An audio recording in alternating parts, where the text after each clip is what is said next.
You're losing faith, Samuel. Calm down, Samuel, Miss Tulsi told him. It's only 1 week gone. Those banks in Kingston operate very slow, Miss Ruthie confessed. I go there 2 years back and had to wait whole day in the line. Whole day different from 1 week, Samuel Davis roared. And Castleton not so far from Kingston. Imagine, I kill my cow, my one cow where my daddy left give me. You're losing faith, Samuel, Miss Ruthie said, consoling herself at the same time. It is just God testing our faith. Brother Yellow will soon come back. If you consider 3 weeks to be soon, then I suppose you could say that Yellow soon come back. That Yellow came back soon.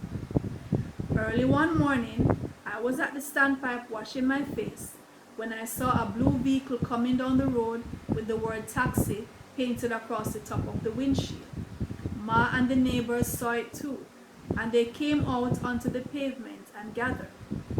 Vehicles weren't very popular in Castleton when I was a young boy coming up, and any transportation other than a donkey cart or a bus would draw everyone's attention, especially if it was a taxi, for taxis meant visitors.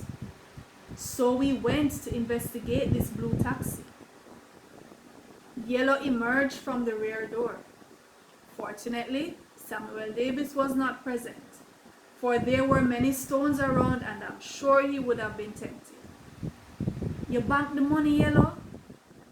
Nay. What you mean, nay? Don't you leave for Kingston saying that you were going to bank the money? What you mean, nay? So he told us his story after the taxi had gone away. I was walking down a Kingston street, he said, and behold, from the corners and crevices of the high-rise buildings appear a multitude of thieves and robbers who hold a knife at my neck and demand that I give them the money. So they rob you? I asked, being the chief disciple. Yeah, answered the prophet. So why you never come back and tell us that they rob you? Miss Tulsi said. Why you wait so long? When the thieves leave, Yellow continued, behold, there approaching was a police car, and the police and I chased the thieves for miles and miles. So you catch the thieves? Nay, we ran out of gas, but it came to pass that after several days we were on the trail again, though in vain, for we never did find them. However, the kind officers pay a taximan to carry me home. We were disillusioned. Our church had been stolen. It took 5 grown men and myself, the chief disciple, to hold down Samuel Davis when the news was told to him. But after a few hours of wrestling, we managed to bring him under control. I went into Yellow's shed. Rodney, my boy, he said, I have been waiting for you. Close the door behind you, for what I shall show you is for only your eyes to see. He removed a small paper bag from the corner of the room. Behold, he said, opening the bag so that I could see all that was in it. He poured the things out to the cardboard that he had for his bed. What are these things? I asked him. They are things which my Father has given to me as my reward, he replied. And he took up a few of the things and held them in his hands to show me how much his Father had blessed him. But what there is? This is a cologne, he said, showing me a tall bottle with yellow liquid in it. And this is fancy soap. I knew what a soap was, but a cologne was a strange thing. He lifted the bottle and splashed some of the liquid onto my shirt. It smelled sweet. He smiled at me. You get all of this in Kingston? Nay, my Father giveth them to me. It was confusing, But Yellow's father was a confusing man who didn't take kindly to doubtful Thomases.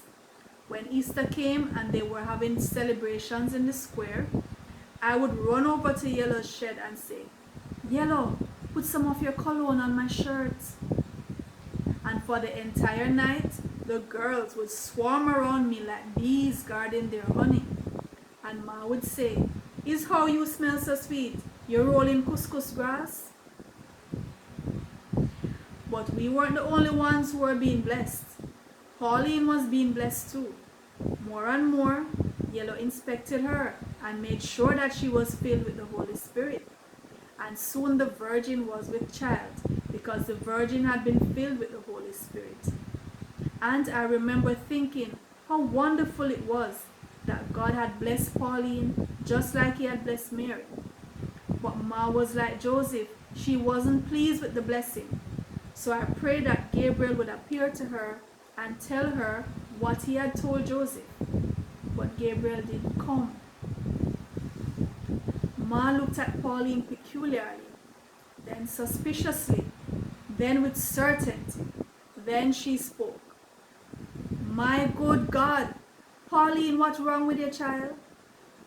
But Ma knew what was wrong with Pauline because Ma had been blessed twice. "Who did this to you, Pauline?" But Pauline was silent and nervous, as young girls who are blessed with the Spirit are. They stare into space with their eyes wide open, as if they expect a burglar to break in at any moment now and murder everybody, shooting them last. Ma knew that it was Yellow who had made the Spirit come. Mothers always know. They have this special way of knowing things without you telling them. So Yellow came to our house, and from the corners of my eyes, I see him and Ma talking. Ma's voice rising loudly and falling again, as if she wanted the discussion to be a secret, and Yellow with his face pathetic and painful, as if he was pleading with Ma. And 2 days later, Ma sent Pauline to stay with our uncle in Monique, and Ma told Yellow that he couldn't stay in our shed anymore. So when Pauline came back, she had a little boy with her. But Pauline was not the same Pauline that I always knew. This Pauline was different. This Pauline screamed without reason and dragged at her hair, and this Pauline was miserable and sulky. And Yellow there living in the tent, eating whatever food the offering could buy, taking no thought for the morrow and allowing the morrow to take thought for itself. So that's the end of chapter 7. And we are going to continue our reading in the next video. Thank you for joining us, me and my babies. Thank you for joining us. Come back and listen to us as we go through chapter 7.